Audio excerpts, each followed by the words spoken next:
Imagine, demand and build a world transformed.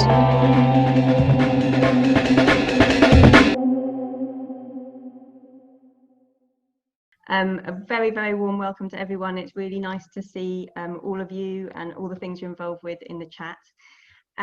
First of all, I should introduce myself. So my name is Annie Quick.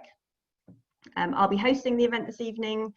I'm a union organiser. I'm working at the moment with foster care workers. I've also just written a book with my co-author Alice Martin called Unions Renewed, Building Power in an Age of Finance, which touches on many of the themes I think we'll be discussing this evening and which our amazing panel, which I'll introduce in a moment, will be talking about. So before we get started, just some quick announcements. So first of all, there's a couple of basic rules of engagement for the World Transform Festival, and they're pretty straightforward. So just something to bear in mind when we're on the chat and talking to each other. So one is an assumption of goodwill. So even if someone is saying something that we disagree with, let's try and assume that they are doing it with the best interests at heart and disagree where we need to with kindness and respect. And the second is to call out bigotry. So although this is a pluralist space, we're committed to calling out bigotry where it occurs. The next announcement is that we have a supporters network. So the World Transformed isn't just a one-off festival. We really want to be doing these things all year round. We've got fantastic people all over the country wanting to do this work, and we just need enough funds to make this happen. So please, if you're able to make a small monthly donation, do so. Again, the link will be in the chat, so have a look at that. And finally, there is a transcription service for this lecture tonight. So for those of you who are more comfortable reading text than listening to speech, a link to that transcription chat again is in the chat box. So have a look at that. Okay, so without further ado, just to introduce the themes that we're going to be looking at this evening. I'm really excited. I was very excited to be asked to chair this session today. I think it's really important that as a labour movement, we take time to stop and take stock and ask ourselves, I guess, the tough question of how are we doing? And, you know, over the last 5 to 10 years, I think there's been some really exciting things going on. There's been some big labour battles here in the UK, some of which have been successful. And there's been a kind of an unapologetic radicalism, I think, in many parts of the labour movement, some of which has really had a boost of energy from a new generation of trade unionists. So there's a lot to feel optimistic about. But I think we also need to be honest that we are still not winning nearly as much as we need to. And we need to ask ourselves why that is. And I think one of the reasons is that we just need to be doing more of that groundwork, the kind of methodical workplace organising that Jane McAlevey was just talking about in the session just before this. But I think we also need to be thinking about our strategy and asking, are the strategies that we're using working? So I don't know about you, but I have a sort of a model of union power that I was sort of brought up with that is a bit of a sort of imaginary industrial scenario. So the classic union model is often based on a factory floor in the imagination. Workers, particularly men, are often sort of doing that labour and creating profit in the process. Then they withdraw their labour. Bosses are forced then to give in to their demands if they want to continue to profit. So, I mean, I think that model of union power was always quite oversimplified and excluded lots of workers. But I think it rings even less true for many people working in modern corporations today. So although that fundamental power, that the withdrawal of our labour, still forms the basis of a lot of the power that we have in the labour movement, I think modern corporations are structured so differently today. So, you know, the last few decades, we've seen increased financialisation, we've seen globalisation, we've seen the rise of big tech, and all these trends have really shifted the way in which corporations work and the way that they extract value from us, not only as workers, to be honest, but also as consumers, as debtors, and as renters. So I think if we are going to win more and if we're going to win big, we need to think hard about the strategies that we're using. We're not going to win by using the same strategies that we were using 100 years ago, 200 years ago. So although I have been done a bit of a reality check about the fact that we're not winning enough, we are winning in some places, and so it is incredibly exciting to have a panel of people who have taken on some of these big corporate giants and have won and are winning. So tonight we're going to be hearing from some fantastic panelists. We've got Christine Berry, Alex Marshall, Sonia Kokola, Saki Bhatti, and I'm going to introduce them all properly one by one as we go through. And I also would like to say that we were meant to be joined by an incredible organizer who has been doing fantastic work in Amazon, organizing against Amazon, and that worker actually had to withdraw from the panel because they were being faced by a lot of pressure from the US Department of Justice. So I think that's worth saying, both to look out for that campaign as it moves forward, but also I guess as a somber reminder of the kind of power that we are up against when we are organizing in these areas. So just to run through the agenda briefly, we're going to hear from each of the speakers. We'll have time for a couple of questions directly to each speaker after they finish speaking, so do pop them in the chat as you're listening, and then we'll open up the floor for a more general Q&A. We're also going to have a short access break halfway through, so you'll have 5 minutes to have a break. And yeah, I think that's everything. So if you have any other questions, any issues, post them in the chat and we'll do our best to respond to them. But in the meantime, let's get on with the speakers. So our first speaker is the amazing Christine Berry. Christine is a researcher and writer based in Manchester. She is co-author of People Get Ready, which is a brilliant book, highly recommended. She is also a fellow of the Next System Project and a contributing editor of the Renewal Journal and a trustee of Rethinking Economics. She's going to give us a bit of an overview of how corporate power works in the UK and how it influences our politics. So without further ado, I'll send it over to Christine.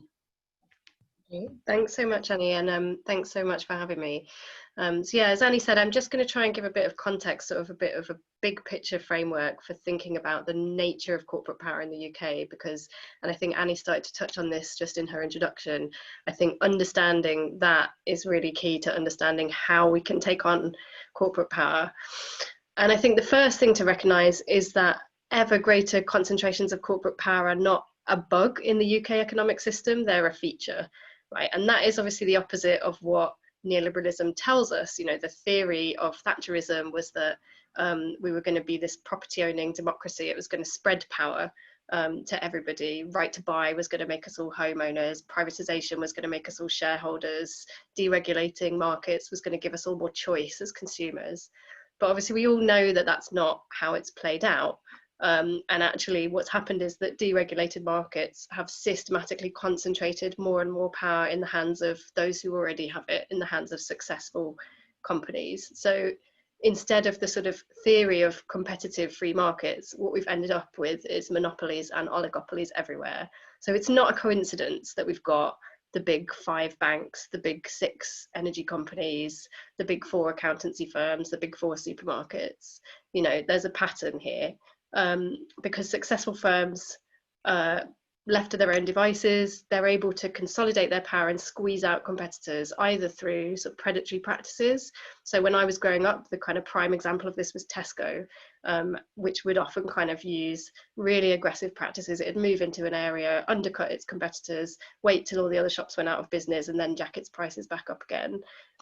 Or it can just buy them out. Right, so mergers and acquisitions have been a big feature of neoliberalism.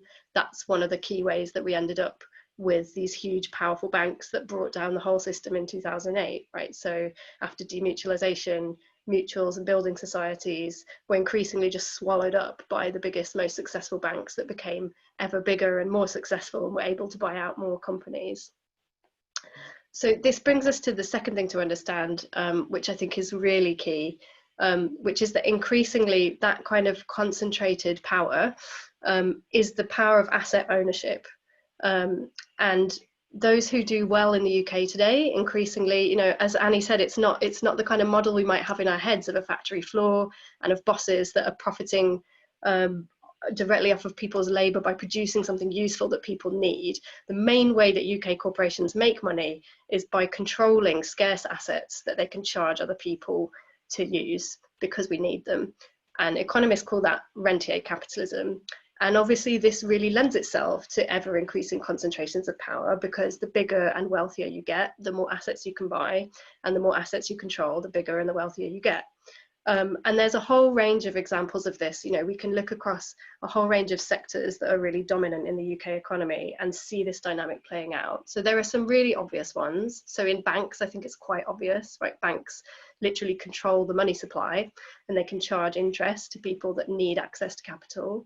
Utility firms control natural resources that we need access to live, so like energy and water. Big tech firms control our data and they can sell it to advertisers.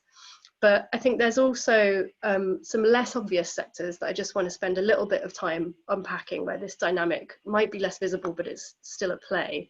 So Big Pharma is a really good example, right? So the sort of story that Big Pharma tells about how it makes its money is that they invest in research and innovation, and they produce like innovative new drugs and treatments that help people, and that's how they make their money. But actually that's increasingly not the reality, right? So actually big pharmaceutical companies are quite bad at research and innovation these days. What they're really good at is finding ways to sweat their assets, which are patents, right? Which is their ability to control existing drugs and treatments, which they may or may not have developed, but which they control access to, often with kind of very minimal additional research to basically extend the life of those patents in one way or another, so that they can control the price of those drugs or those treatments. And this obviously really matters right now. We're seeing this play out through the pandemic, with the latest thing, which is that the vaccine, the COVID vaccine developed by Oxford University, has now been sold to AstraZeneca, a big multinational corporation, which now essentially kind of controls that asset, which is something that should be a resource that should be being used for the benefit of society as a whole, rather than as an asset for rent extraction.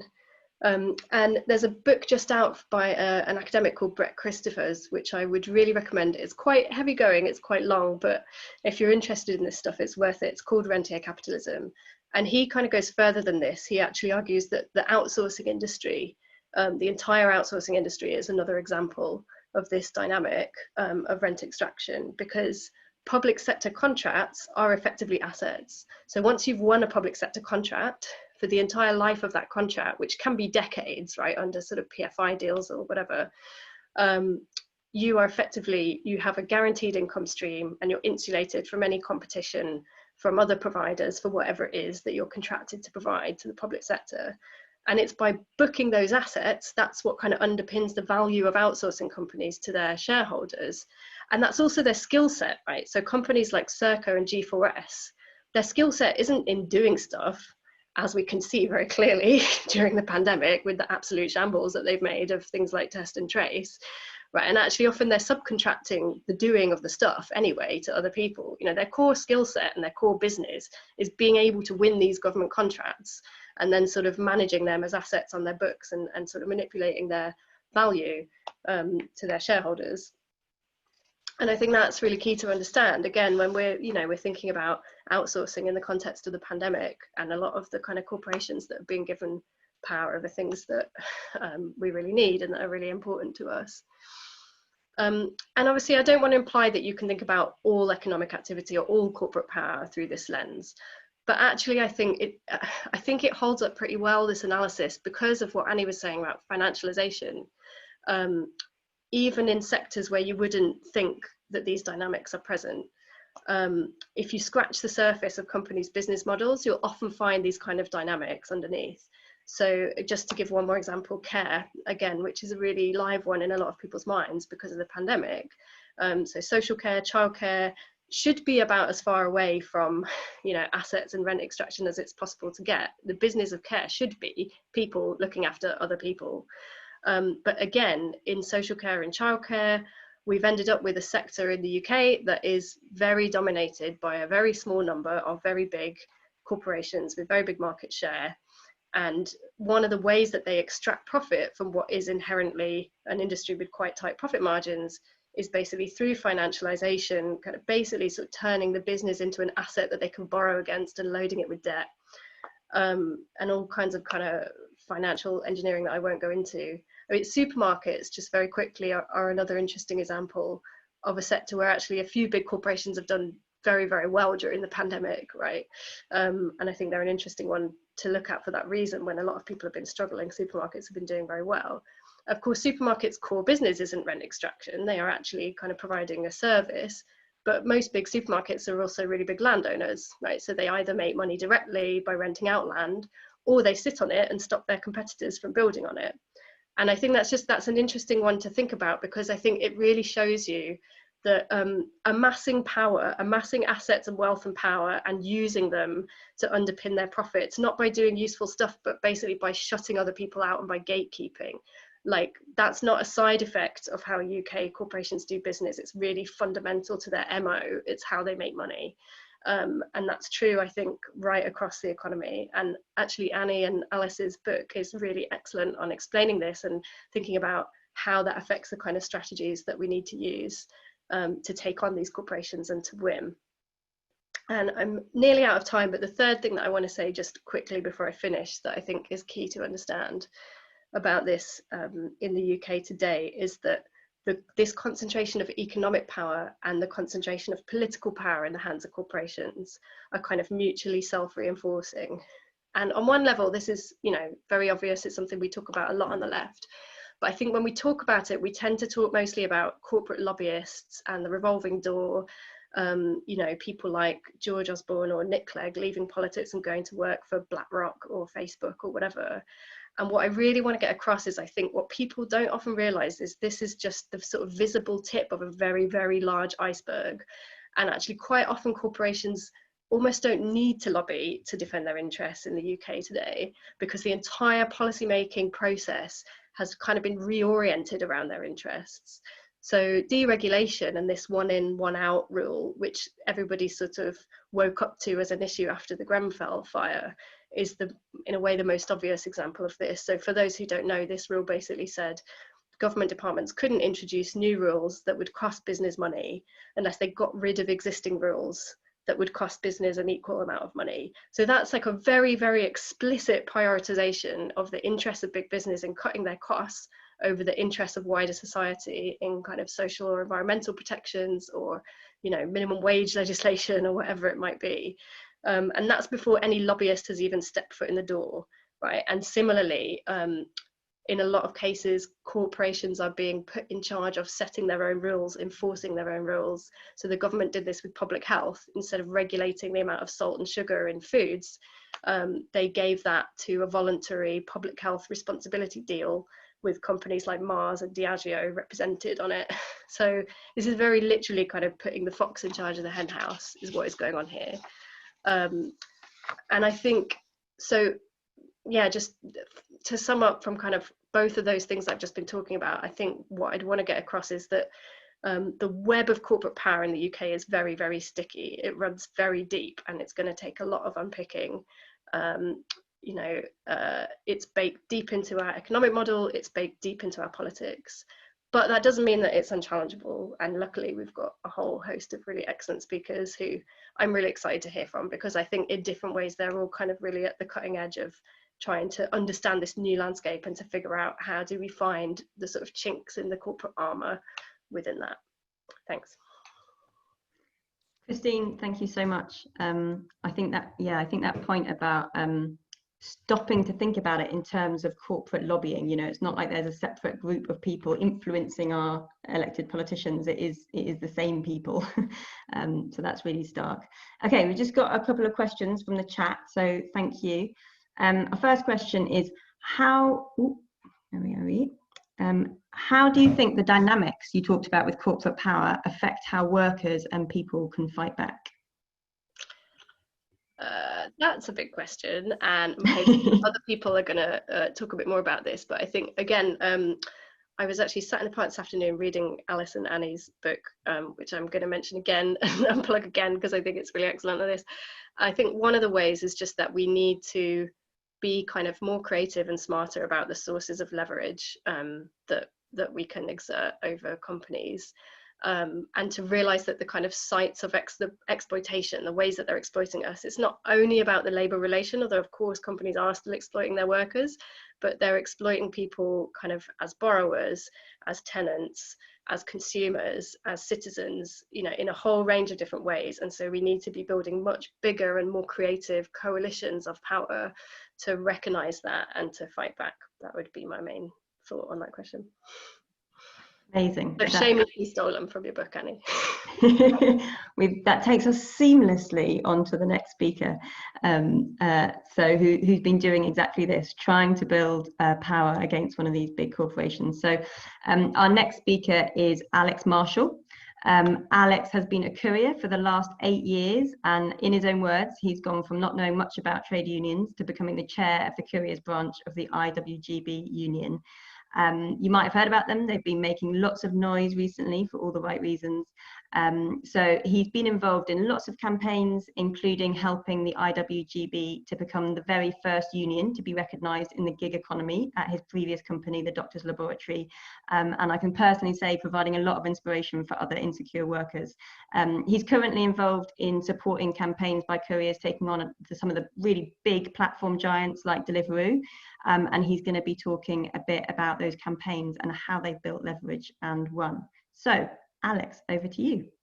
Hey, so thank you so much for giving me the chance to speak tonight. And yeah, thank you so much, Christine, for kind of giving some context to the battles that I've been kind of fighting. I guess the courier industry is like the perfect breeding ground for these kind of skirmishes to be taking place. You've got these huge companies at the top sort of battling each other for a monopoly where they're driving down the kind of cost of labor, but you have an incredibly kind of fractured workforce where it's a really nomadic existence as couriers. So it's really hard to organize. So these companies are almost given like free rein to kind of keep driving down the costs, keep changing the rules, keep, you know, sacking people if they, you know, challenge them. It's built on a kind of bogus employment structure. So people are just massively exploited in this industry. But because they exist where you kind of only see each other a handful of times a day that you actually might see another courier, it's incredibly hard to organize. And as chair of the couriers branch, we've been trying to sort of navigate around these kind of issues.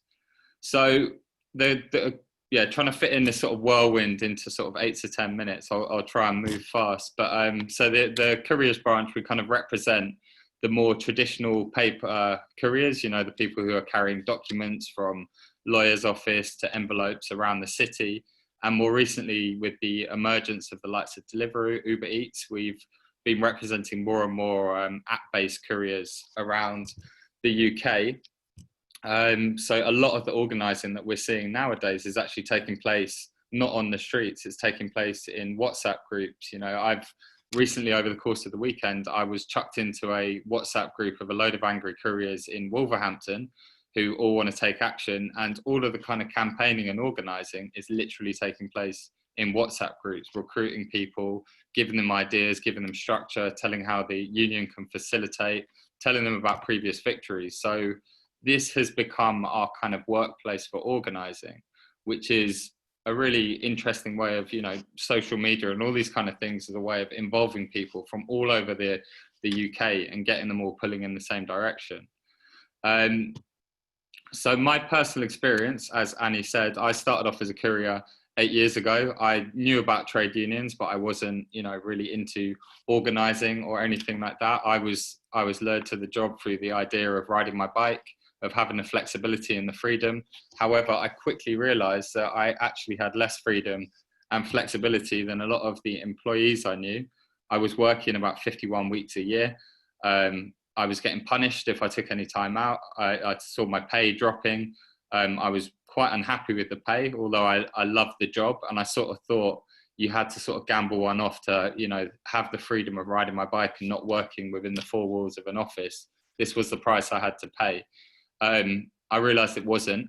And after speaking to loads of couriers, you sort of realise, you know, over about 3 or 4 years, this kind of talking to each other took place. This was before WhatsApp was such a big thing. You realise that everyone else was struggling as well. And this was where this was kind of like the birth of the couriers branch of the IWGB, realizing that there was this common problem of exploitation of these kind of big companies driving down the cost of labor, and people individually all having issues, but having no one to kind of answer to these issues, and everyone individually being exploited, that we realized that by collectivizing, we could start to put pressure on these huge companies. So I joined the union. I started organizing, and at the time, I'd actually moved from a few different companies. I'd ended up at a medical company called TDL.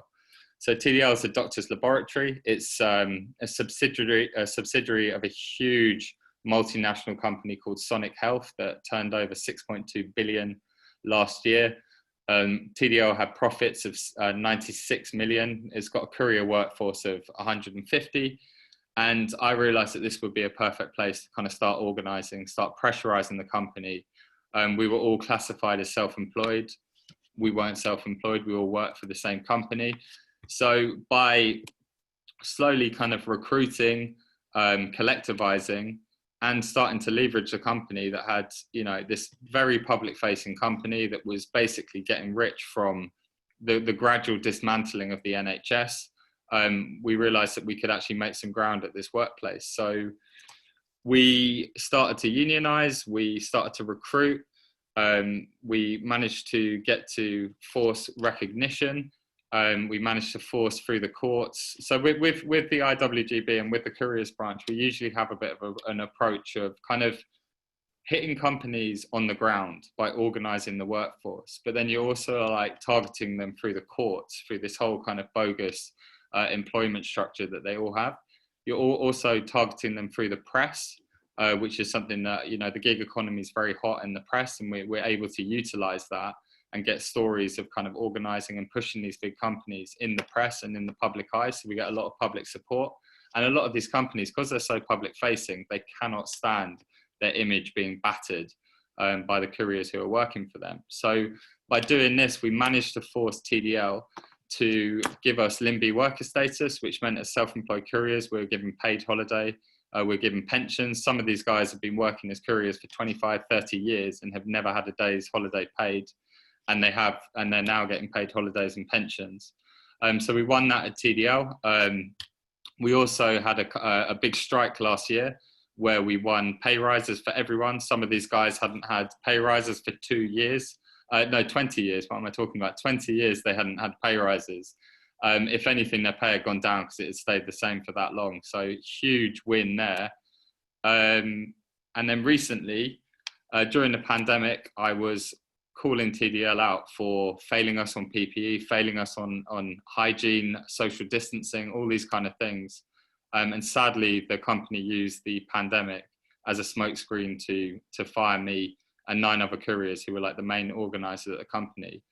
However, we're taking it to tribunal. We've got a really strong case for trade union detriment and whistleblowing. We've got stuff coming out in the near future that we're going to keep hitting the company. We still have a really strong union presence at the company. And I guess I can take it as something quite flattering that this company found us so hard to handle.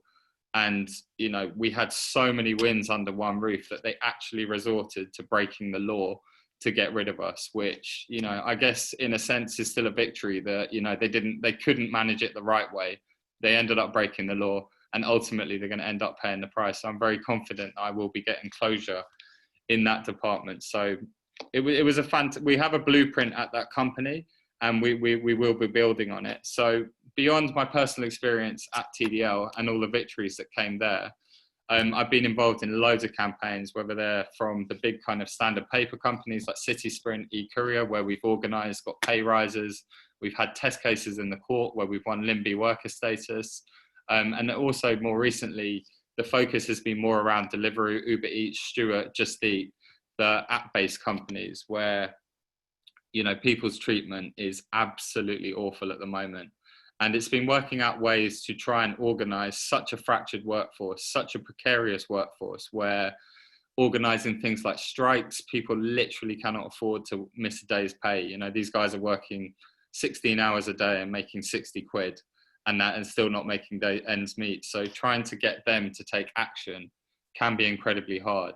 So we've worked out a tactic where we've been utilizing boycotts. So we've been targeting big partners like restaurants, like Wagamama, and these big household names, and we've been boycotting them. And we've been really rattling the company by going after their partners, we've seen it's been really effective. Like Deliveroo used to be approached for comment in the press and they'd hardly say anything. We had a big Five Guys boycott in York the other weekend, and their response was unhinged. It was, these delivery drivers aren't representative of any of our workforce. They are trying to stop good families eat, and it was really, you could see that they are rattled. So we're seeing the boycotts are effective, and they're incredible, because it means that these precarious workers can continue to earn over the course of the night, and they can take effective action just by rejecting jobs. And at the same time as doing this, we're amplifying their voices by getting supporters to give the restaurants huge review swarms. So we've got all of our supporters emailing the restaurants, giving them negative reviews. We're also targeting investors. We're doing work with Share Action, and we're really, making, I think the whole idea is, because we maybe lack some of the power on the floor by not having a specific place that we can target, by having the members spread so far around the UK, and that we're able, the action that we do take, we target them through their clients, through the public, through their investors, and we just really make the walls of these kind of really rich CEOs feel like it's closing in around them by using these really creative techniques of hitting them on social media, just really corrupting and tarnishing the name of them and their big partners, the people who are lining their pockets, just to make them really hurt. So yeah, every day the kind of strategy is evolving, thinking of ways to empower workers and to get them to take strike action when they're on such little pay. But it feels like we're gathering huge momentum, and it feels like, the power of the careers branch. We're starting to email partners like Ocado, getting responses from them. We're going over the heads of the companies that we're working for and starting to build relationships with the people who are lining their pockets. And it seems to be really shaking up the CEOs and the people who are making these decisions to exploit. So it's exciting. We've got momentum, and kind of that's where we are in a nutshell. I don't know if I've done 5 minutes, 10 minutes or what. So that was perfect. Nice one. Thank you so much, Alex. That is, there's lots of appreciation in the comments. It's really, an amazing example of really asking those basic questions of how can we build leverage here? Who do we need? Who are our allies? And actually coming up with quite unconventional answers to those questions, but answers that really work and get wins, which is what you want. So we've just a question for you. Is how are you building sharing knowledge with other workers in similar positions? So I mean, a lot of the techniques that we're using, we've been sharing with other branches of the IWGB. I mean, it's not like a close knit, we're keeping our secrets to ourselves. I mean, I'm sat here now sharing the knowledge that I have. I mean, usually I'm so busy, I don't have time to kind of go around, but I mean, a lot of the techniques that we're using of, going deep and after the investors and all these kind of strategies and the way of targeting CEOs. Another thing that we've done is we've been using Action Network, where we get all of our supporters to email personal accounts and stuff like that, and email clients and stuff like that as well, just to show the level of discontent towards these kind of big companies. But in terms of sharing it, I mean, I'm here sharing. I haven't, unfortunately, written a book like Annie that is a huge success yet, but maybe one day. But yeah, I haven't been actively sharing, honestly, but here I am now kind of sharing them. So I don't know if that kind of answers the question or. Yeah, it does. Yeah. And what about with sort of new workers? So people who are kind of just coming into the sector.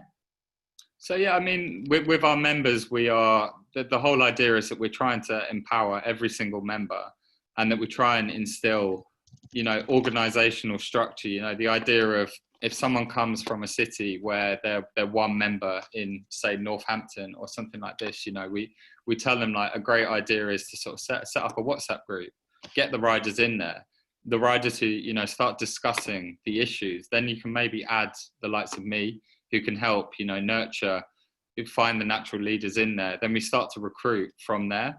And we have a system in place where once people get to 10 members within an area, they then get union officials added to a specific union WhatsApp group, and we keep building. And the resources is built on membership within cities, and along with the membership, you can access more resources and stuff. So it's kind of incentivized to have more members, and the more members you have, the more support you get. You know, one member still gets support, but obviously we don't have the mandate to kind of go in hard and do press releases and all sorts of stuff and call it an official IWGB kind of boycott or strike. But we have various ways that we kind of help grow in these different areas. And the idea is that we're going to have these little groups all over the country, so we can coordinate mass boycotts, mass strikes, and really hammer the companies. But at the moment, it is more of just a peppering from the different cities. Great, that's really interesting. And another really interesting question we've had. So is it possible, and have you done any work with white collar workers at these companies? So linking up those struggles? We have kind of reached out in a sense to say at Deliveroo, you know, we're trying to get to the kind of tech workers who I know some of them wouldn't be so happy. And I've spoken to tech workers before that a lot of these people are kind of programming stuff that it turns out they're not so happy to be programming what they signed up for. And it's definitely an area to get leverage from. You know, that they are kind of helping with algorithms that are then responsible for the mass exploitation of couriers. And it's something that we definitely need to do at TDL, the doctor's laboratory. I was talking quite a lot to the the staff, the laboratory staff, and trying to get them on board. And a lot of them fully sympathized with what we were doing. We never actually got to a stage where we got them to take action simultaneously. However, you know, having a load of sympathetic workers definitely gets under the boss's skin as well, where they know that, you know, the people working for them are not really toeing the line and not happy with what the company is doing. And I think even that level of disruption can be enough to put pressure on the big bosses who are kind of, you know, calling the shots. But yeah, I mean, there are still plenty of angles that we need to explore. And you know, as the union grows and as our resources grow, I think it's definitely, you know, huge leverage, as we've seen in the likes of Amazon and stuff like that. It's definitely a place where organizing with Deliveroo, Uber, you know, where they have huge offices that are kind of running the show. It would be massive if we could get some sort of solidarity and coordinated action with them. But it's something that we haven't quite got to yet, but I'm very optimistic we will. Amazing. Great. Thank you so much, Alex. Okay, I'm gonna if you want to find out more, there's a great article in Left Foot Forward about the IWGB's recent campaign tactic of boycotting restaurants, so check that out. That will be posted in the chat. And just a reminder to everyone, while the speakers are speaking, do think of questions and pop them into the chat, and we will see if we can ask as many of them as we can. So our next speaker is Sonia Kokola. Sonia is an organiser with Living Rent, and that's a tenants union in Glasgow. She was closely involved in Living Rent's successful campaign to defend hundreds of asylum seekers who were in sheltered accommodation and actually being threatened with eviction by Serco. And you might have heard of Serco. They've been in the news for all the wrong reasons. They are a very large corporation with contracts to run prisons, security services, immigration detention centres, defence, healthcare, transport. They've got their fingers in a massive array of public sector service delivery. And they are very close with the UK government. They even have a family member who is a Tory MP to help them build their business. So not an easy opponent to take on, but Sonia and co have done just that. So they have taken them on and had some real successes. So looking forward to hearing from Sonia about how they did that. Over to you. Yeah, thanks very much for inviting me to take part in this event. And it's very interesting, yeah, already what both Christine and Alex talked about. And yeah, this idea of how do we organize in like this reality that has changed and this financialized economy, which is obviously like everywhere. And it's interesting what you said about like the strikes, you know, and like how, yeah, it is sometimes actually quite difficult to use. And with tenants, there's also this sort of like, oh yeah, rent strike, but actually there are a lot of other things as well. And like, and how, yeah, how do you build leverage and like, and things like that. I think, yeah, we definitely need to get more creative about. But I'll stop here on that and focus on my talk about Circle. So what I'll do is three things: provide a bit of background of what Living Rent is and what motivated members to take on the fight against Circle. Then I'll tell you a bit about what worked, what we did, and finish by highlighting some key lessons. And thank you for bringing that first slide on a perfect timing. So Living Rentier started as a campaign group in 2014 to fight for changes in the private rented sector and build a voice for tenants. And in 2016, we started shifting our organization away from campaigning only and towards building power through a militant tenant-led union in Scotland. And we're not here yet to provide a service, but to demonstrate that in practice, how tenants working together can change their own reality. We aim to build strong institutional power rooted in the community, which is why we're building neighbourhood branches in Edinburgh and Glasgow and other parts of Scotland, so that members are able to organise against eviction, homelessness, housing and bad repairs, extortionate fees or extortionate rents or illegal fees. And I joined Living Rent at the launch of the branch in Glasgow in 2017, and I really have learned a lot through my involvement with the union, especially around the importance of strategizing and mapping, which my account of our battle against Circle will hopefully show.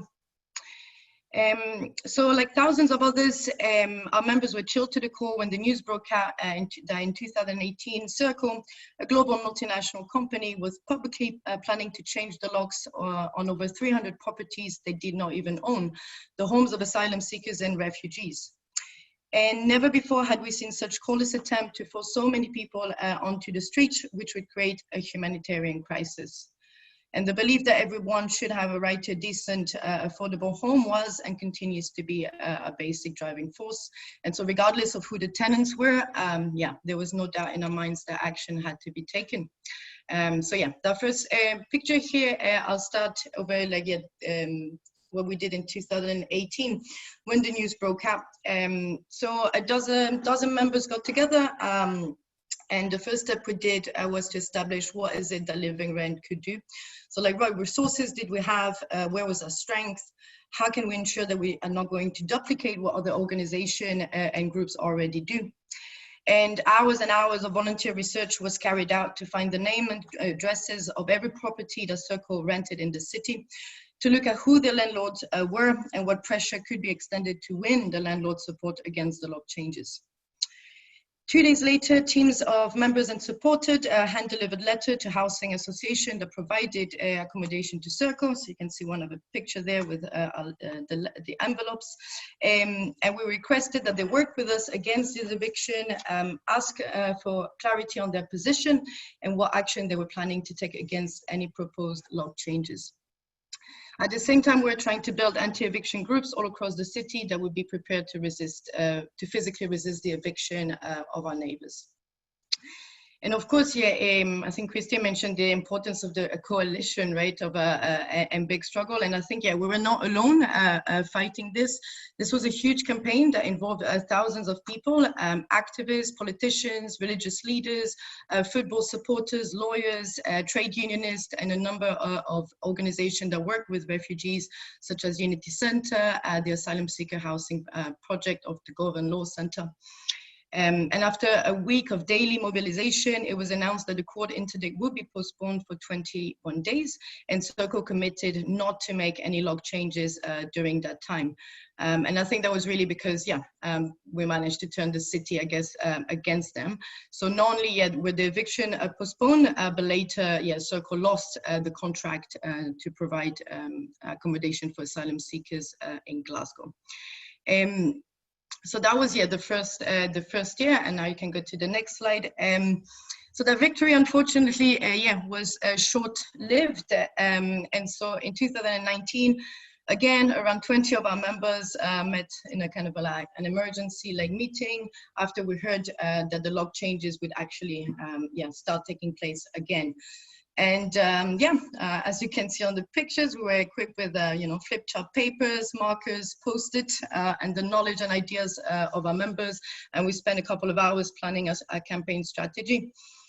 And once again, it was, we methodically identified targets, weak spots and pressure points. We mapped up our allies, discussed our resources, and we identified what businesses did the targets have in the city. And as the MEOS Group, which is another maybe a company that we should also talk about, but yeah, the MEOS Group was taking over from Circle's contracts, so it was not clear what they were going to do about the log change eviction. But this year, yeah, we were even more angry than in the first year, and we had obviously grown within the year. So yeah, we decided to go on the offensive this time, and yeah, we wrote at the time that for every door they go through, we go through one of theirs. Every business interest of theirs is of interest to us. And just as they have made Glasgow a hostile environment for asylum seekers, we will make Glasgow a hostile environment for them. And you can go on the next picture. So yeah, this is how we launched the campaign, by serving massive notices to leave the city to both Circle and MEOS.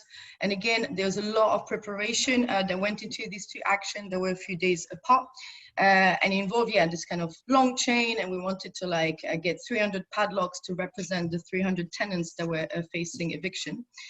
We kept a lot of the plans secret until the last moment.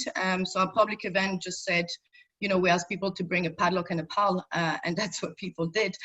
So an hour before the action, a group of us of 20 members met, and we distributed roles so that everybody had a specific role to play on the day.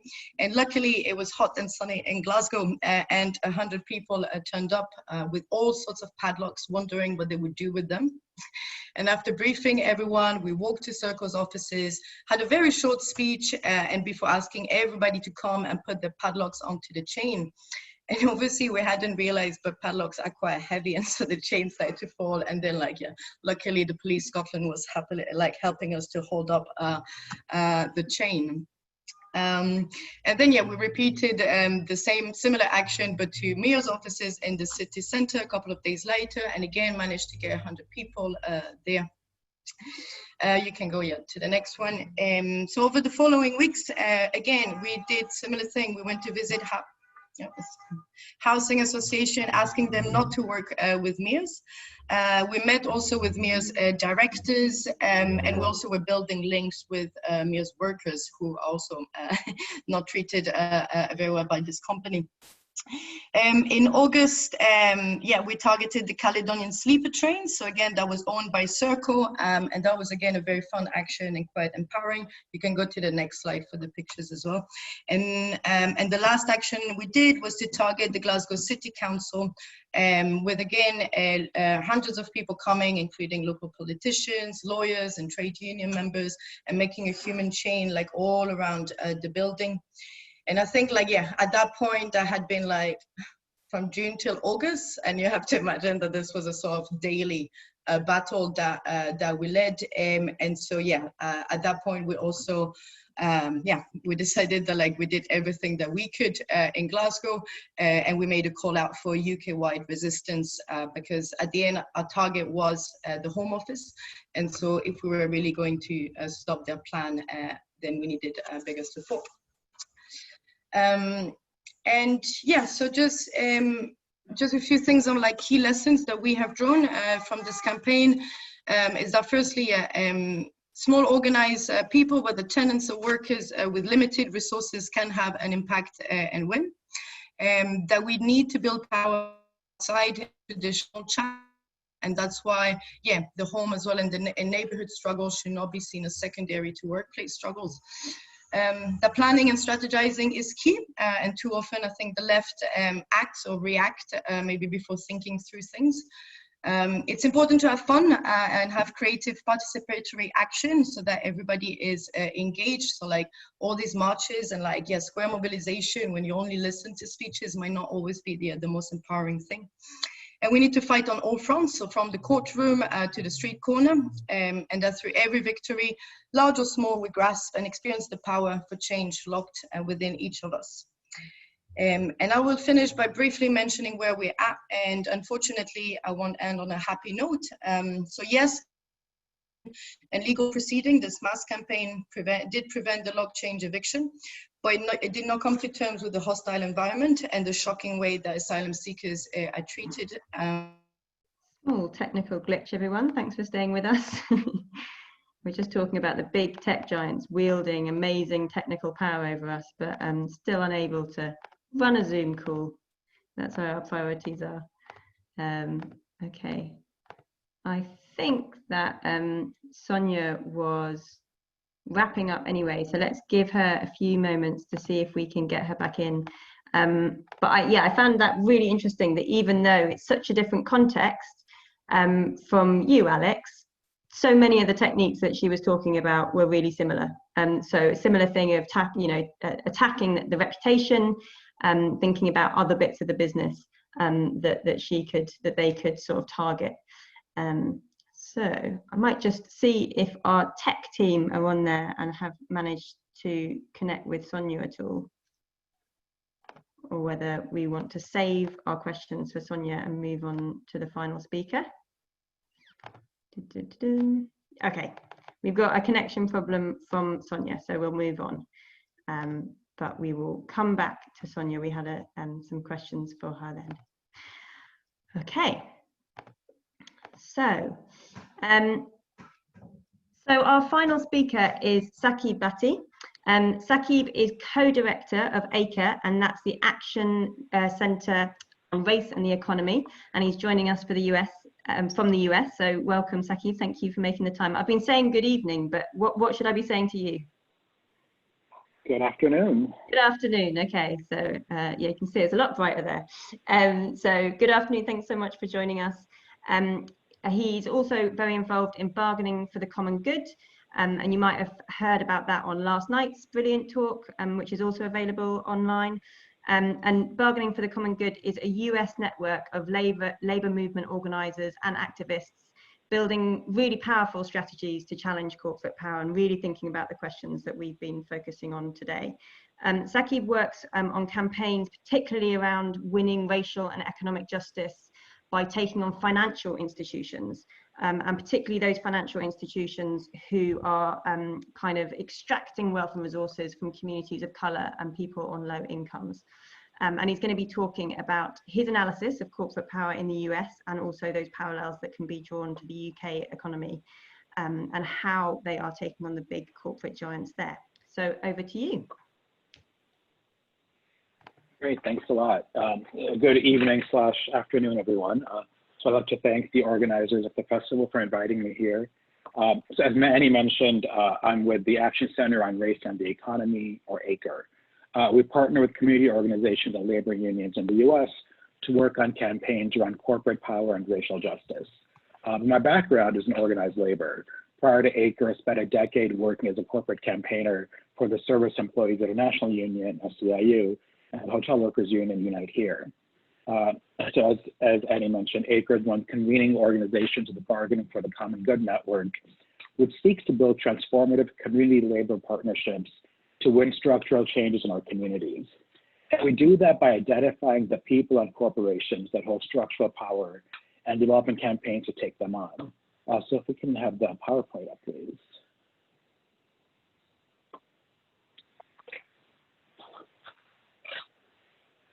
So this idea of figuring out who holds structural power is very important, because if we go to the next slide, we can't win if we're fighting the wrong target, or if our target doesn't have the power to give us what we want, right? So the fact is that sometimes the most obvious target isn't the right one. So for example, in the US, we have companies that build and operate private prisons and immigrant detention centers. Geo Group and Core Civic on the next slide are the two largest private prison companies in the US. So prisons are terrible and dehumanizing and really problematic. Private prisons are even worse. Conditions at private facilities are objectively more atrocious and more inhumane than in publicly run prisons. And there are a number of organizations in the US, including ACRE, that have been campaigning against private prisons for many years. Here's the thing though, we want Geo Group and Core Civic to not exist. right? Going back to like the lesson from the previous slide, they cannot give us what we want. We can run the most exciting public pressure campaign to shame them, expose their abuses, really go after their CEOs. It will not amount to anything consequential because our demand is for them to stop existing, which they can never agree to. Right? So instead, we have to research who can give us what we want, who holds power over these corporations, where do they get their money from? So when campaigners started looking into these questions, 3 answers emerged. The next slide. So first, the government agencies that award contracts to private prison companies hold a lot of power over them. Secondly, the banks who provide financing to these companies, which is providing them loans so they can build their facilities. Third, it's the investors who own stock in these companies. So without any one of these streams of money, the private prison companies would not be able to operate. And so what's interesting is responding to pressure from movements, Barack Obama, when he was president, he had ordered that the federal government phase out contracts with private prisons. And that's where the overwhelming majority of the contracts come from, is the federal government. And so the company stocks were plummeting as a result. When Trump was elected, the day he won election in 2016, these companies saw the biggest jump in their stock prices ever because it was clear to folks that, oh, these things are back. So with Trump in office, these companies have been ascendant. And so campaigners have instead turned to those other 2 categories. You know, banks like Wells Fargo, JP Morgan Chase, and Bank of America are both major financiers and major investors in private prison companies. So organizers in the US ran these big campaigns calling on these banks to stop running private prisons and used the family separation crisis at the US-Mexican border as a flashpoint. Why were these banks helping companies put children in cages and separate them from their mothers? As a result of that campaign, all of the largest banks in the US have pulled out their financing and investments in these 2 corporations, which has forced them to scramble and find new sources of capital. And it's had a real impact on their business. It's seen their credit ratings have declined as a result, which means their cost of borrowing has gone up. It's had a real impact. And so there's one thing that's really important to understand in this example. The loans that the banks provided to these companies were essential to the functioning of GeoGroup and CoreCivic, but they're minuscule to the banks. The small profit the banks were making from providing the financing to those companies wasn't worth the reputational hit they were being forced to take as a result of the campaigns. So it doesn't make sense for CoreCivic to agree to our demand that they stop existing, but it makes perfect sense for Wells Fargo to agree to our demand to stop financing private prisons. The other thing to know is that in addition to banks, asset managers like BlackRock were and still are the biggest investors in these companies. These asset managers get a lot of their business from public pension funds, union workers' money. So when the story broke that refugees seeking asylum were being separated from their children and thrown into private prisons, unions like SEIU and the teachers' unions started talking to the trustees of their pension funds to convince them that the reputational risk of teachers' pension funds and immigrant workers' pension funds doing business with firms that were locking up immigrant children in cages at the border was way too great, and that many pension funds passed resolutions to divest from those companies. So this has not resulted in the asset managers pulling out from these companies, but the trickle of resolutions keeps the issue in the public mind, has created a sense of instability and uncertainty for the corporations, and they're again on defense. So we can draw some lessons from this example, where when we're trying to organize workers at a company that has high labor costs and low profit margins, like the Korea company that Alex was talking about. Right? It's sometimes hard for these types of companies to agree to our demands, because in some cases, they really can't afford to go union, or they really can't afford our demands. But what if you aim your fire at their investor who have tons of excess capital? If you pressure them to pay up, we can win. So this is how United for Respect, a worker organization in the US, fought for and won a $20 million severance package for Toys R Us workers. Even though the company itself was bankrupt, it was owned by a group of private equity firms with lots of excess capital. By targeting them with a campaign and threatening their business with union pension funds, UFR got the private equity owners, KKR and Bain Capital, to agree to pay the laid off workers $20 million. $20 million is too much for a bankrupt company to pay. It's easy for KKR and Bain, which have hundreds of billions of assets under management, right? It's a small drop in the bucket for them if it helps appease the union pension funds. They're the biggest customers.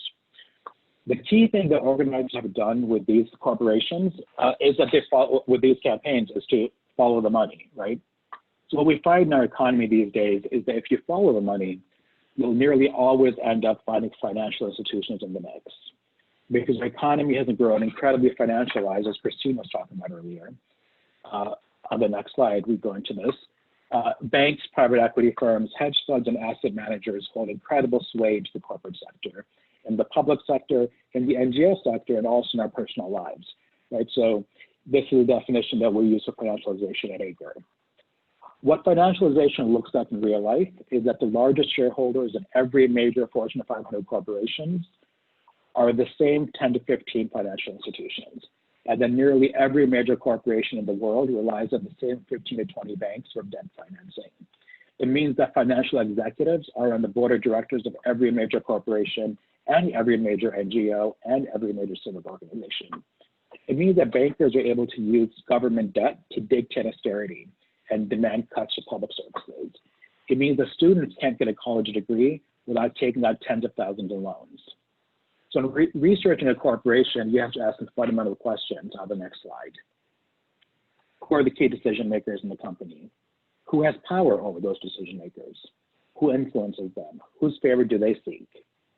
Because we live in a financialized economy, for any corporation you choose, you'll find that the answer to at least one of these questions, and likely all of them, includes one or more financial institutions.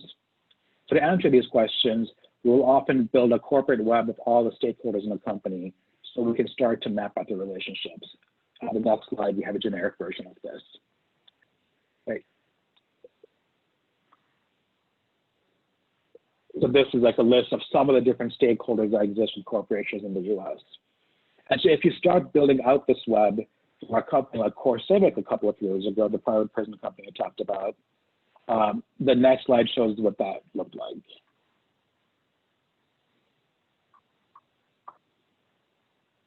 Right, this has like different executives, different board members, lots of different things, ways in which different folks who have stakeholders in the company that have some power over the company.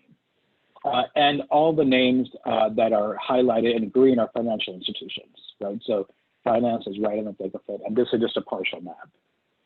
So if the same sets of financial institutions have such outsized influence over both the public and the private sectors, then it behooves us to dream bigger with our campaigns, right? So I mentioned earlier that ACRE is one of the convening organizations with the Bargaining for the Common Good Network. So bargaining for the common good, on the next slide, we have a definition that's basically social movement unionism. It means that when workers go to the bargaining table, we shouldn't just be negotiating over bread and butter issues. We should also bargain on behalf of the communities we live in to try to win common good demands. This makes us stronger as unions because more people in the community have a genuine stake in our fight. It also shows our members that the union is fighting for them in their workplaces and in their communities. Right. For example, during the height of the foreclosure crisis in the state of Minnesota, the St. Paul Teachers Union fought for and won a provision of their contract that says the school district will not do business with banks that foreclose on school children during the school year, because nothing is more disruptive to a child's education than losing their home. This demand allowed them to get immense support from housing organizations all over the city, and they won it. Important to note that workers in the US are often not legally allowed to bargain over these types of issues. But if you're well organized and have power, you can do it anyway and win. So let me give you an example of what this could look like in the private sector.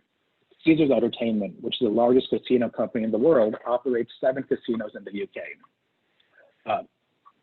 And it's owned by 2 private equity firms, Apollo Management and TPG Capital. Apollo owns a majority share of Cox Media Group, which is one of the largest cable and internet providers in the US. So what if when Caesars workers go into bargaining, they also demand that Apollo provide free broadband internet access to all school-age children in the city? Right? The casino workers could make their fight the fight of every parent, teacher, and child. They could get education advocates, teachers, unions, and parent groups in their corner in a unified fight against Apollo and Caesars. When we have concentrated power at the tops, it means that we can think bigger with our demands and forge new and stronger alliances with community partners. So I'd like to close by just giving you a more in-depth example of one particular campaign in Los Angeles. which on the next slide, in 2013, the city workers in LA went contract bargaining, and they actually invited community organizations to join them at the bargaining table. They did a report that found the city had paid more than $300 million in banking fees in just 1 year, which is more than double the city's street services budget. On the next slide, meanwhile, they had found that the city had slashed 5,000 jobs in the aftermath of the 08 financial crash, which had caused all sorts of services to significantly deteriorate across the city. So their slogan became, "We need money for our streets, not Wall Street," which we have on the next slide. It completely changed the tone of the contract campaign. All the press coverage was about how city workers were demanding that the city get back money from the banks to fund services. When they held contract rallies, we'll see the headline on the next page, next slide. Instead of the message being city workers are fighting to get a raise during a recession when everyone else was losing their jobs, the message was city workers are fighting to get back our money from the bank so that we can restore essential neighborhood services. As a result, they won an excellent contract despite the tough economy. We have their victories on the next slide. But the key lesson is that by going up the food chain to Wall Street and joining with community partners to bargain for the common good, the workers were able to score major wins and transform their community. Thank you. Sakib, thank you so much. That was a whirlwind. I was scribbling down loads of things there, lots of different examples. Again, different examples, different contexts, but very similar themes of like following the money, asking those basic questions. And I think your list of research questions, yeah, that is very, very useful, and we should all write it and stick it next to our desks. I just wanted to pull out a couple of things from what you were saying that I think are particularly significant as well for us thinking of the UK and parallels. So one of the things is just to stress, and you said this really clearly, but the teachers, that those extra demands were literally part of the contract negotiation. So this wasn't like a campaign that a union was doing on the side. They literally they were saying, we're not going to go back to work until you do this. And that's something that I think that some of the unions in the US have been really trailblazing on, and that we need to not be squeamish about doing that stuff, even if we're not legally allowed to. As you say, it's not a question of are we or aren't we allowed to, it's a question of how much power we have. So just wanted to pull that out. And another thing I wanted to pull out as well is that you were talking about pensions and pension power. And I think when we're thinking about investors, it's easy to think of investors as these sort of distant rich people over there, but actually most of us are investors through our pensions. And again, in the US, because pensions are managed through unions, there's a bit more of a history of doing shareholder activism when it comes to pensions. But we still, even though they're not managed through our unions, most of us have pensions here in the UK. So that's again something that I think that the US is really leading on, that we could learn something from. Thanks so much. You've just posted those kind of key questions. So just a question from the chat then. So do you need sort of specialist skills to find the information to map those complicated networks? I mean, those graphs that you showed were very complicated and might be a bit intimidating. Do you need to be an expert in this stuff? I mean, the truth is no, right? So we are, I mean, certainly at ACRE, we lead research trainings on this. We have an organization we work with, Little Sis. They have a great website at littlesis.org. It's the opposite of Big Brother. Instead of Big Brother looking down at us, it's little people looking up at the powers that be. And it's really good for mapping out a lot of these resources. It's little, except org. And so but basically we're happy to do like research trainings for folks. A lot of these things you can find through Google searches, right? Some of these things you have to some of the stuff you have to know how to navigate, like websites of corporate filings and so forth. But most of the stuff we find to populate these maps is actually just from knowing what to Google for. And so, yeah, we're happy to lead trainings on this and to share resources we have to help people figure out how to do this kind of research. But it just doesn't take experts at all. Brilliant. And I think it's fair to say that a lot of workers and trade unions are getting sort of skilled up in that stuff and finding that it's easier than they think. I don't know about that site that you posted, but we've also got Corporate Watch here in the UK. So if it's a UK-based company, then Corporate Watch have done some great work. So for people looking at their own companies, that's a good place to start with digging around. We've got another question. So how do you engage investors? So particularly in institutional investors, how do you go about that? Yeah, the key thing is with investors, typically, their thing is at the end of the day, the main thing they care about is the financials, right? And so even with public pension funds, even with union workers' money, in the US, pension fund trustees are trained to think, even though this is wrong, that if they don't maximize their returns, that there's a legal liability for them, which is not actually true. But what it means is that when we're engaging with pension fund investors, we often have to really make the argument around reputational risk. That actually, if you make this investment, that this is actually, it creates a headline risk for you, which could have a detrimental effect on you, right? In some cases with private equity firms and hedge funds, we can also very clearly show that the returns aren't actually as great as they say they are, and so we can often actually just make the straight up financial argument that you're paying really high fees for something that's not worthwhile. But the key thing is looking at it's understanding the arguments that they care the most about, and most of them do have to do with what are the ways in which am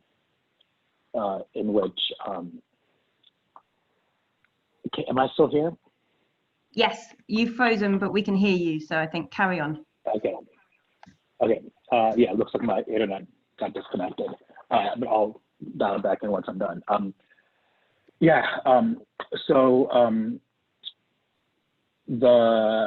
I lost my train of thought. Yeah, so basically the arguments to make the institutional investors are arguments around the fact that this creates a huge risk for you, it's reputational risk. Oh, we've muted Saqib. Are we able to unmute him? Okay. There you go, you're back. It was just a couple of seconds earlier, Saqib. I was saying, and so so that's the key thing, is sort of being able to show why this is a bad investment is one of the key things that turns around institutional investors. And with issues like climate change, for instance, we can also make the argument that, well, if you care about, if you're maximizing returns on a dead planet, that's not actually in the interest of your pension beneficiaries and so forth. And so we can often, depending on the issue at hand, we can sort of make the argument tailored towards that. Thanks so much. That's really clear. Okay, thank you. So yeah, that was brilliant. If you're interested in finding out a bit more, then Saqib's article, Going Up the Money Tree, is a really good place to start. That's just going to be posted in the chat. And you can also check out those resources for trade unionists interested in strategic corporate research. So again, they've been on the chat. We are going to move on to a general Q&A in a moment. So please do think about some general questions and post them in the chat if you have them, and let us know if there's a specific speaker you'd like to respond. But before we do that, I just want to nip back to Sonia, because you got cut off prematurely, Sonia. Tech was against us. But I wanted to check. Being sabotaged. I just wanted to check if you were halfway through a sentence, if there's anything you wanted to finish saying, and if not, I will just fire you with a couple of questions, if that works. I think it probably ended very quickly on something. There is power in a union. There we go. Okay, fantastic. So yeah, we had a question. So how do you work out what the best targets are? So you talked, for example, about targeting the train line run by Serco, and how did you choose which targets to go for? Well, I guess we just had, that's a bit like what Saqib was talking about, right? We had a target and we're trying to look for anything, right, that we could find linked, to that target. What are the secondary target that can help us to put pressure on this target? And a lot of it, it's Google, literally it was hours and hours of research, just trying to find all these government company things, whatever, looking at every individual as well there. What did they have? What did they own? And then the Caledonian Sleeper was an easy one, the target as well, let's not lie, and it was at the train station. So that's always kind of a good place to have something. And it was nice because there was also a solidarity action done in London. So it was a Glasgow to London train.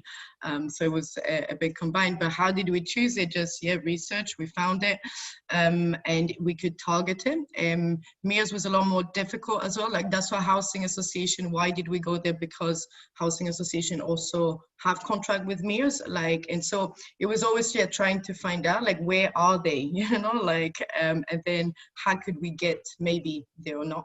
So the train, it seemed like a good one. Brilliant, thank you. And so another question that we had was that I think often when we are organising these kinds of struggles, we are working with people in the community or workers who are particularly marginalised in various ways, either economically or in other ways, and are quite vulnerable to attacks, either, again, economically or by law enforcement or whatever.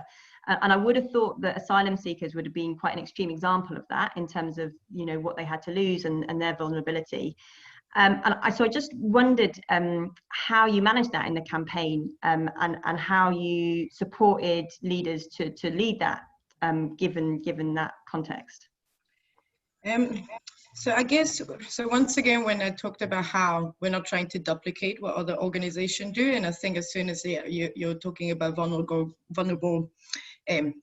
groups in society, then there would be a lot of organizations that were already there. So there was a lot of organizations that work with refugees and asylum seekers. We as a tenants union, it wasn't necessarily, we treated people as tenants, I guess, and that's how we got involved. But so I guess we didn't know as well, like a lot of where these people were. So we just knew there was 300 properties, but again, nobody was telling us clearly where these were. So it's not as if we were in contact with like all actually of these people threatened with eviction. There was a lot of like, so other organization were kind of the more kind of first point of contact, and they were liaising with refugees, because also it's not like depending as well how these things are, as people say, it's they are in vulnerable condition, so you need to like we're not maybe always the best place as well to give, for example, the legal advice or things like that, which a lot of people wanted. But I guess, in some of our action, as soon as if people did come to like all these events, there was a way for them to, speak up. So we heard from like a few stories like this, but it's true that it's a hard thing to do, but wasn't also, we were trying to really just show a lot of solidarity, for the asylum seekers and refugees. But it's true that like how do you put like people on this kind of like leadership, like a role can be difficult, because of course a lot will be like, I can't come because if something happens, then and you need to build so much solidarity so that actually people feel safe to be able to come. But there was a lot of solidarity action as well that we took part in as well, when people went on hunger strike and things like. So I guess that's also one way is to support people when there are things coming from other organizations, I guess. We're going to just go straight in with some questions. Thanks for posting the questions in the chat. And as I say, we've got half an hour, so just keep them coming. Particularly if you're someone that doesn't normally ask questions, this is a chance to do so without having to talk in front of people, so don't be shy. First question is, this is a big one, should we be focusing on organising within these corporations, given that now it seems there's little chance of shifting the government after Labour's 2019 election defeat? I'm going to ask a couple of questions at once, and we'll just go around the speakers so you can respond to whichever questions are most relevant. So, number one, given our politics, should this be our main focus? Number two, how can we challenge the dominance of corporate power in government? And I guess a little bit more about how that works, how that relationship works, and that's particularly probably for Christine, would be good to answer that. And number three, unions in the UK are often reluctant to branch out beyond their comfort zone. How can we encourage unions to take up these sorts of strategies? So those are the three questions. So given our current politics, should sort of organising against these corporations be our main focus? How can we challenge the dominance of corporate power in government? And how can we encourage unions to sort of branch out into these sorts of strategies? So shall we go to Christine first? Would you like to give it a go? Yeah, sure, I can have a go. So I mean, maybe I'll take the second question first, because like you said, maybe that was possibly slightly aimed at me. How can we challenge the dominance of corporate power in government? I mean, I think this is a really interesting kind of $1,000,000 question right now, probably more so than it gets credit for on the left, is because for me what that question is basically asking is, how do we build democracy and how do we democratize the state? And I think democracy in this country is in a really, really deep crisis right now, which actually creates quite a difficult context for organizing on these kind of things, particularly because like we have a government that really obviously just doesn't care. Like it has no interest in being accountable. It's willing to kind of ride out the most extreme storms of public opinion, so it's very, very difficult to shame them into doing stuff. So maybe I'm just being a bit gloomy and a bit negative after everyone else has been so inspiring and great. Like I'm the one that just sits here and carps about how crap everything is. But I mean, for me, like I think it's just, I guess it's just important to be realistic about that context, because I think we're the only game in town on that front really, is sort of the long game of building a movement that is capable of kind of fundamentally shifting the balance of power in our democracy and like ultimately changing the rules of the game of our democracy, because it's just I honestly think it's just rotten to the core at the moment, and I think like it underpins so many of our other crises. Our democratic system is just decaying like so badly. I mean, that doesn't mean that we can't win individual victories, you know, in the short term using the same kind of tactics that everybody has talked about. And actually, I think in many ways it might be that the corporations are more susceptible. Like corporations, as everyone else has been talking about, like do care about their reputations. This government doesn't give a shit about its reputation, right? So like you can't really influence government with those tactics, I don't think. Well, like, you know, maybe sometimes you can on things like, you know, free school meals for children over the summer. They have made U-turns and they've caved on things. So maybe I'm being overly cynical, but I think like we don't do ourselves any favors if we shy away from just like how deep that problem is, I guess basically is what I want to say on that. And then just very quickly on the question about should we be focusing on challenging corporate power because we're not in government? I think basically yes, but I think it's really important to see that not as kind of an alternative to winning state power and getting into government, but actually as a precondition for it. So my book People Get Ready, that was mentioned at the start of the session, was really about what would it take for a radical government to succeed, and its key message was, even if you've got a radical government elected, like all of these forces are still going to be there and are still going to be acting as constraints on what that government can do. And furthermore, probably part of the reason that we didn't get a radical government was because we hadn't done enough to kind of build those bases of social power that could sort of underpin that movement and take it into office.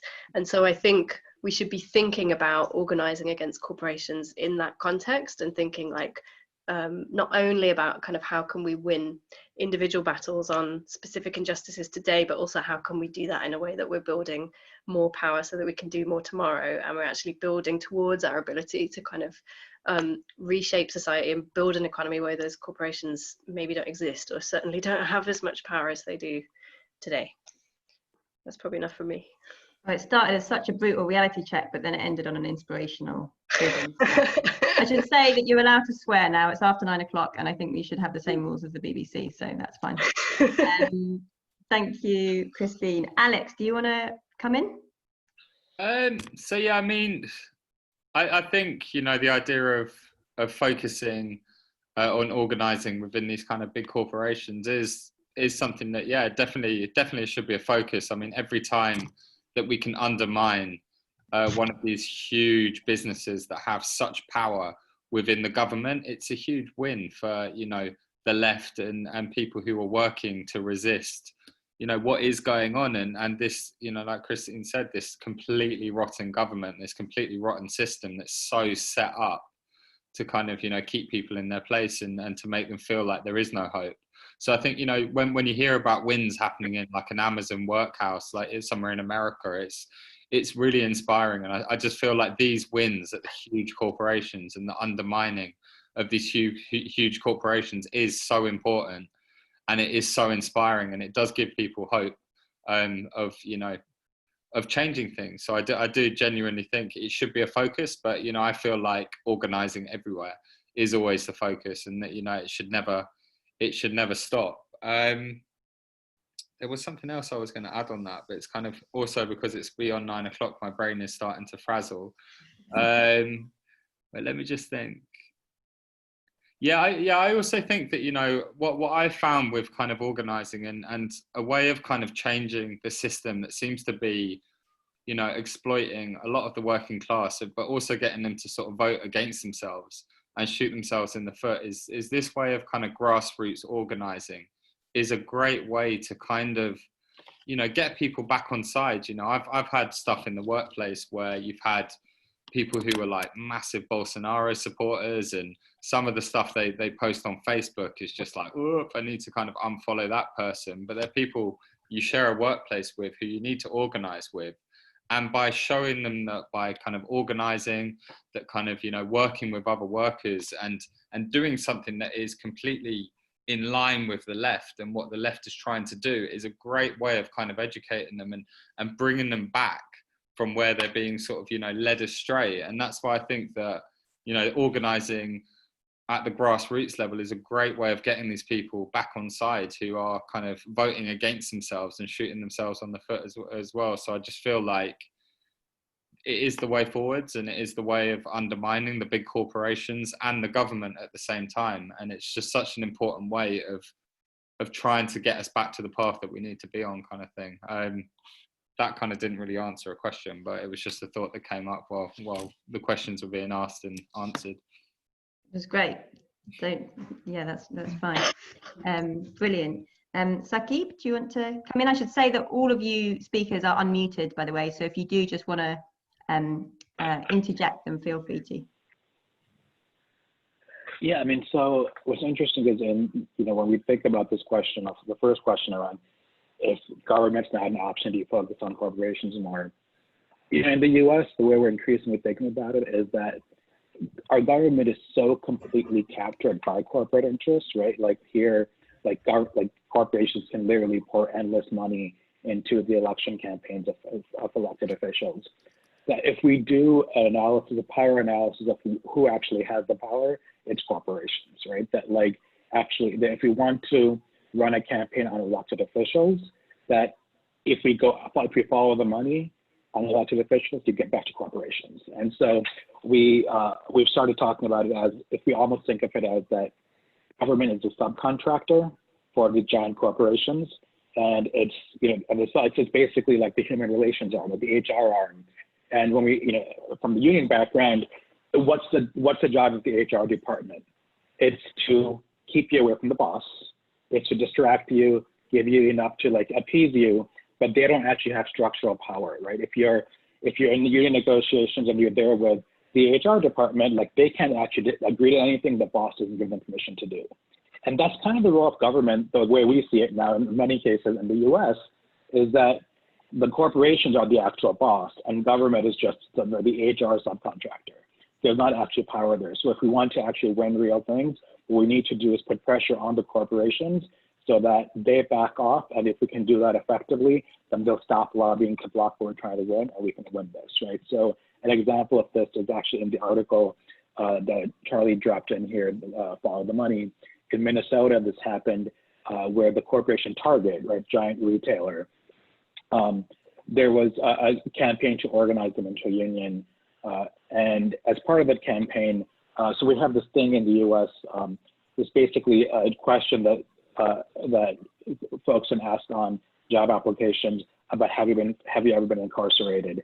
And because of sort of the way the structural racism and the criminal justice system plays out in the US, it becomes a way to rediscriminate against Black folks, right? And that, and it becomes a big way in which folks end up, like keeping, you know, not hiring Black folks. And so the union put forward this demand that Target needed to stop both. They needed to not stop asking that question, but they also needed to support, you know, push forth in the legislature in Minnesota legislation to ban asking that question.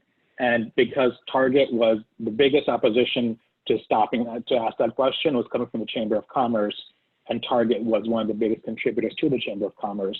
When Target agreed to stop asking that question, they stopped, the Chamber of Commerce then stopped blocking the legislation and and then it passed statewide. And so now it's in the state of Minnesota, you can no longer ask that question. Right. So this thing of actually like looking at that we can actually put pressure on our governments by actually going after the corporations that they're beholden to.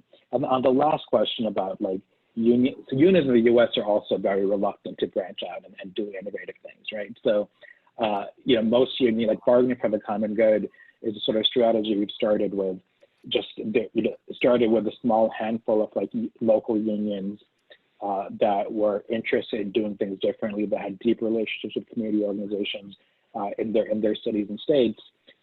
And basically, what we've seen is that by getting a small handful of unions to embrace this approach and seeing that it actually wins and seeing the kind of power that's in it, having that example has inspired a lot more folks to follow. And what started happening in many places is that local union leaderships that embrace that approach then end up coming into power. It's sort of this piece of like starting at the local level and start trying to change the movement from the bottom up. And it's hard work, but it can have based on real dividends. Great, thank you. Yeah, and it's nice. I totally agree that seeing things that are working is kind of often the spark that's needed, and it's been really good as well sharing those stories between countries as well. Okay, and Sonia, do you want to chip in? Yeah, I guess I'll talk a bit about the question about unions in the UK, and they need to be pushed massively, and they need to also learn basically, because it's a bit too, we have to share, it has to come the other way, I think, as well, like a willingness to learn, but also that comes here with Living Rent. What we work with trade union along different battles together, and that's how we share as well this experience by strategizing together. And we also do workshops, for example, we try to affiliate with trade union. But I think for me, it was like what I've learned. So like before I worked for the union, I was a teacher working for another big giant, which is Kaplan International. There's a big for-profit educational provider that operates in America, like a bit all over the world. And so I was a member of UCU. And of course, I was trying to unionize this workplace because there was no union. Kaplan is a company that's quite anti-union. And we had the biggest college in Glasgow in the whole of Europe. And it was crazy for me when I arrived here that it was not unionized, even though we were affiliated to the University of Glasgow. And so I guess, it was for me, I put in practice like what I learned through Living Rent and all this kind of like strategizing, mapping, how to get people this distributed approach as well of like leadership and like getting people involved. And I really tried to use that in order to push, workers in my workplace to organize. Where they had limited successes, I guess, but I think that this is also, I guess, the union is not like the end goal, right? Like the key is that it's a tool that can like activate people and like make them realize maybe the sense of their own power, so that then they can go like further. So I think that I hope that that's a bit what if people are, for example, in Living Rent or Acorn or any kind of like more grassroots organizing, that these are like also things that you learn that then you can take elsewhere to organize wherever you are, wherever you work. And I think that's a bit what happened with Acorn in Canada, right? Like this revival a bit of like the movement. So yeah. Thank you so much. That was brilliant. Okay, so just on to a few more questions then. So we've got a question specifically for you, Alex, which is do you have any idea what percentage of courier workers are in your union? My guess is that it's fairly low because these kind of sectors are still pretty low density. So maybe you could also say a little bit about what kind of density you needed to build up in specific in specific workplaces with specific employers to get the kind of wins that you've managed? So that's a question for Alex. Another question is, what is the role of strike action in the context of care work, which is often dispersed and not organised in workplaces? And what tactics can we take on to win for workers engaged in social resilience? Really important one. And final question, corporate power webs like the littlesys.org resource that was shared earlier, they can often seem like conspiracy theories. The reality of corporate power is almost unbelievable for lots of people, and I've seen this a lot myself. So how can we get this sort of research, the sort of recognition it deserves? And what kind of techniques have people found are best for explaining this sort of research in an accessible way to union members that doesn't seem like completely mad? So yeah, should we, Alex, are you happy to kick off? Yeah, definitely. So in terms of the courier industry, I mean, it is really hard to sort of try and work that out. I mean, companies like Deliveroo like to sort of manipulate their numbers as and when is convenient for them.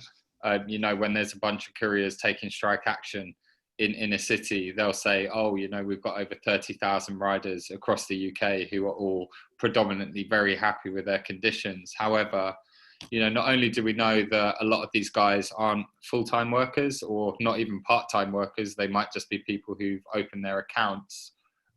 We also know that, you know, that we do represent a big percentage of the people who are incredibly unhappy, and they are representative of what the vast majority of the riders are like. A lot of the riders that we do represent are the people who are full-time couriers. And despite what these companies say about flexibility and freedom, they simply would not exist without the full-timers working 50, 60, 70, you know, even in some places like 80-hour weeks, you know, that these people are the ones who are holding up the companies. They are the foundation of the companies. And these are a lot of the people that we represent who are working ridiculously long hours for ridiculously low wages. But yeah, to try and kind of put a percentage on it, yeah, I mean, to be honest, we don't represent as many as we would like to. We're definitely on the way, and we're growing at a great rate. We're expanding into different cities, but I mean, that is why we do at the moment have to be imaginative with the way that we utilize our members. That, you know, we do have to think of things like boycotts, like getting the supporters to do big restaurant reviews, and, you know, think on our feet and target investors and do all these kind of things, because no, we're not at the numbers that we'd like to be. We talk to couriers around the world who are all working for the same companies that we represent here, and we get approached and say, you know, would you like to do a worldwide strike? And it's not quite sensible at the moment, because we're not there to impact, and sometimes trying to take action like that can be enough to demoralize people when things don't change overnight. So that's why the idea of boycotts and building and like having these small victories en route to getting up to this critical mass where you can really cripple these companies from the ground upwards is where we're aiming for. But, you know, I wouldn't say we're there yet, but we're definitely on our way. But yeah, again, in terms of answering as a percentage, I have no idea. But also, just it's worth mentioning as well that so many of these courier companies as well are based on a quick turnover. They like to pay low fees. They like to make the job one that it is quite hard to stay at, and, you know, that people do come work for a certain amount of time and they move on. And that's why it's also hard to unionize and take action against them. And that's why we have to move fast as well, because union retention can be quite tricky as well. So you get people join and a month later they've already cancelled because they moved on to another job. But that's how they operate. They manipulate the numbers, they drive down the fees so people can't stay doing the job, and that's why, you know, that's why it's a real challenge. But I'd like to say that our percentage is growing, even though it is unknown. So that's my answer. Amazing, thanks, Alex. Yeah, crazy to hear that wanting low retention is an aim of the corporation. Normally it's something that you might persuade them to make improvements so that they have higher retention, but it's just an example of how differently they're working. So Sonia, do you want to come in?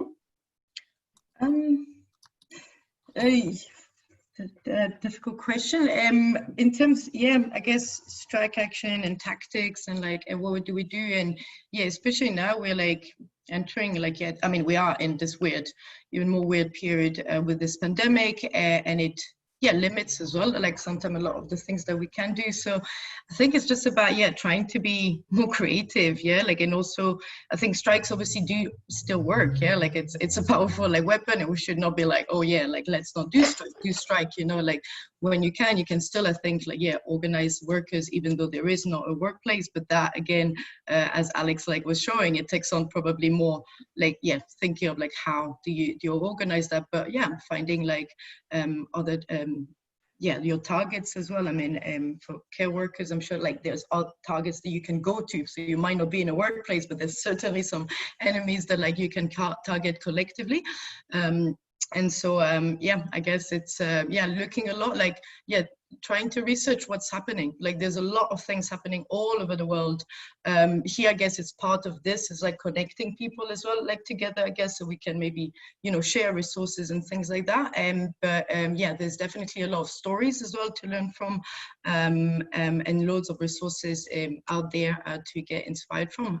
So I'll stop there. Thank you, Sonia. Saqib? And so on the question about like how do you do corporate webs without it looking like this is a conspiracy theory, I mean, I think one of the things is that those corporate webs, that's not necessarily what we're using publicly, right? That is the research that we're doing to understand what the relationships are, so we can figure out the most strategic places and the most strategic ways to do a campaign. So once you've identified that, if you sort of go at folks with clear hard facts, it's actually, if you say, okay, well, here's the thing with this CEO or this corporation, their CEO is on these 3 boards, and here are the links that sort of show that that's true.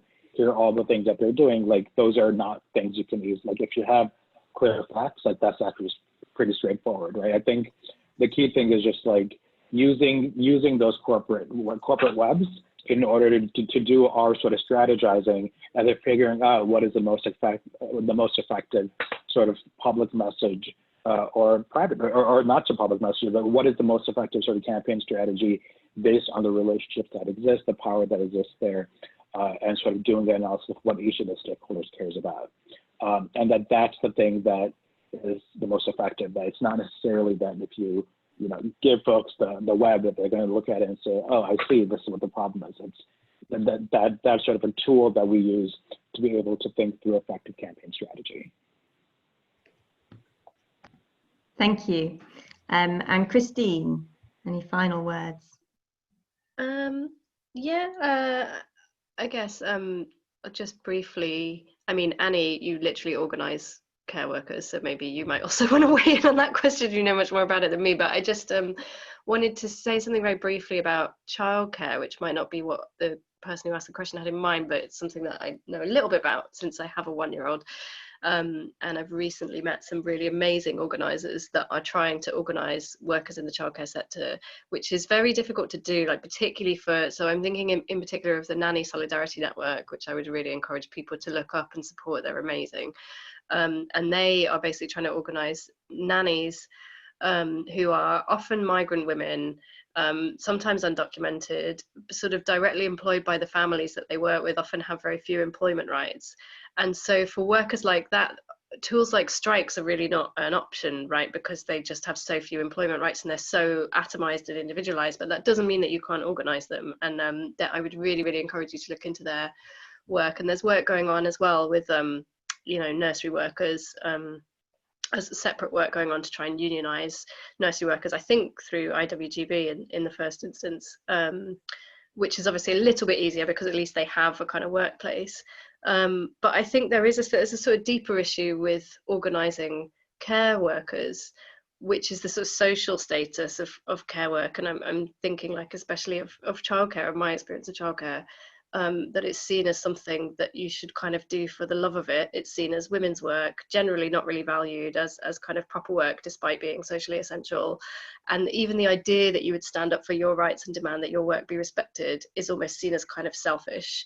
And I think that is something that is true of both paid carers and unpaid carers, including, but like I experienced that as a working mum, like, and when I've written about childcare, I've experienced that. And so I think a really key tool in organising in that sector is to kind of build solidarity between paid and unpaid carers, because they often can be kind of pitted against each other. I think, like, for example, the fact that childcare in the UK is so unaffordable, which isn't a real issue for parents, but like that's because we've got this like ridiculous extractive financialized model that's not adequately supported by the state. And like, you know, it's not because workers are getting a good deal, because they're really not.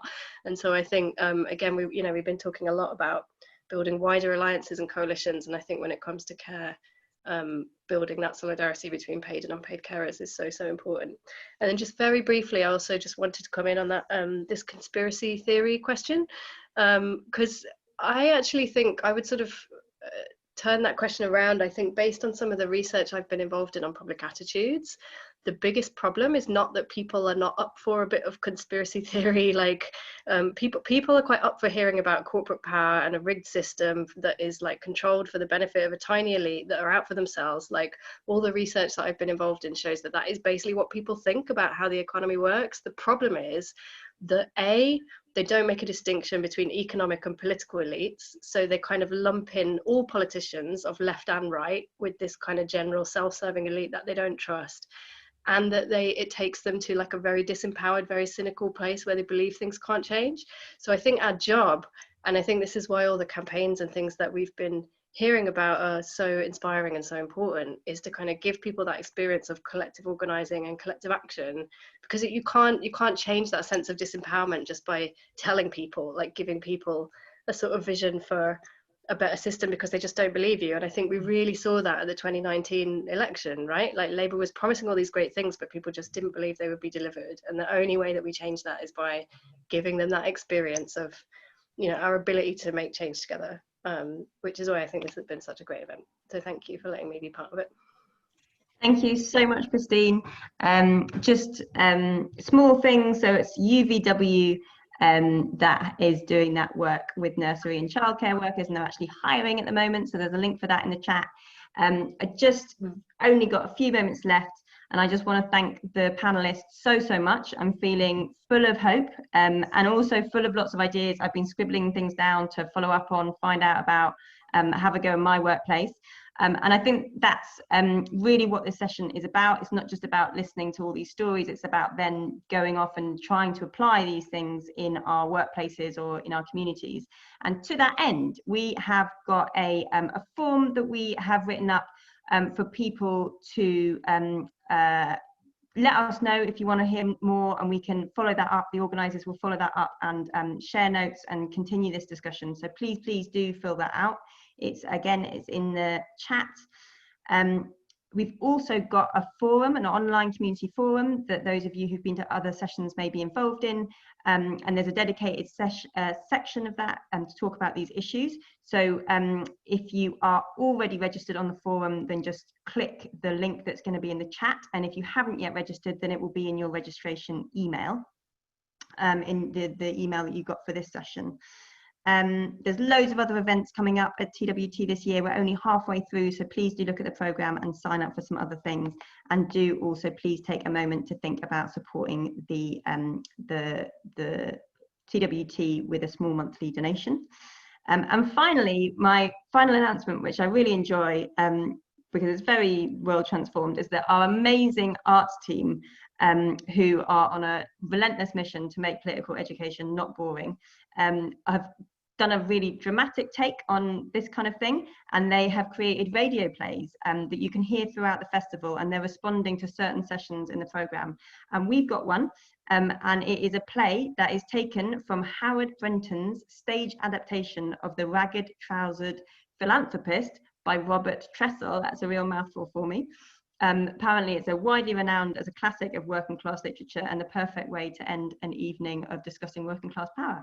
It's just only 12 minutes long, and again the link is in the chat, so please do take a look at that from our amazing arts group. Finally, I just want to say thank you so much to the speakers, to the audience, and yeah, hope to see you on a session soon. Thank you.